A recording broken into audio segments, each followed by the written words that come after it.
Hey guys, so I'll be talking about the 5 worst predictions from Professor Levine's slides, and actually a lot of these are quite funny. Number one, the horse is here to stay, but the automobile is only a novelty, a fad. This was said by the president of the Michigan Savings Bank. The statement couldn't be more false. I think there's around about a billion cars on the planet. And I think they've become a necessity in more developed countries. And although horses are still used for functional and activities in lesser developed countries, I think they've become sort of a fad in certain situations like equestrian sports and shows and hobbies.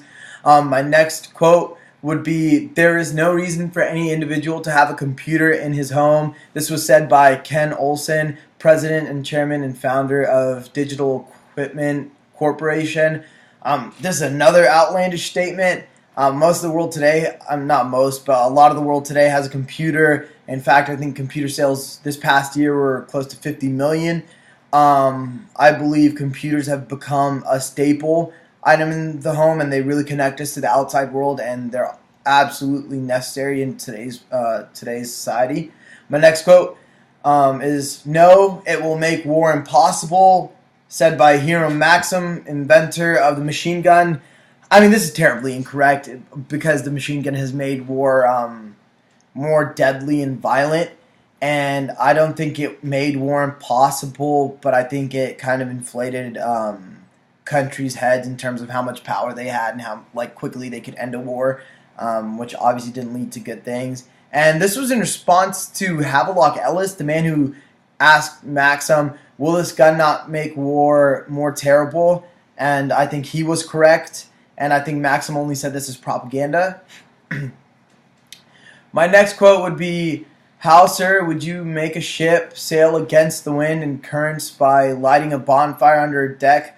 I pray you, excuse me, I have not the time to listen to such nonsense." This was said by Napoleon. Although he had a great military mind and, mind for political issues, obviously didn't know much about technology, and not only did the steamboat prove Napoleon wrong in what it did, but it gave rise to even bigger, heavier, and more technologically advanced ships. And looking back at it, I mean, it's a pretty great invention, And my last quote would be, "A rocket will never be able to leave the Earth's atmosphere," and this was said by someone at the New York Times in 1936. Retrospectively, this statement isn't very accurate, excuse me. But I guess in 1936 they didn't have the technology we had, and I mean today not only have we launched rockets that are in space, but we've had spaceships and satellites stay and revolve around the Earth's atmosphere. And now people can even take a trip to space for a few short hours. It's clearly incredibly expensive, but it's possible, and it just goes to show how far we've come. But I hope you enjoyed the quotes, and please leave comments on the video. Thank you.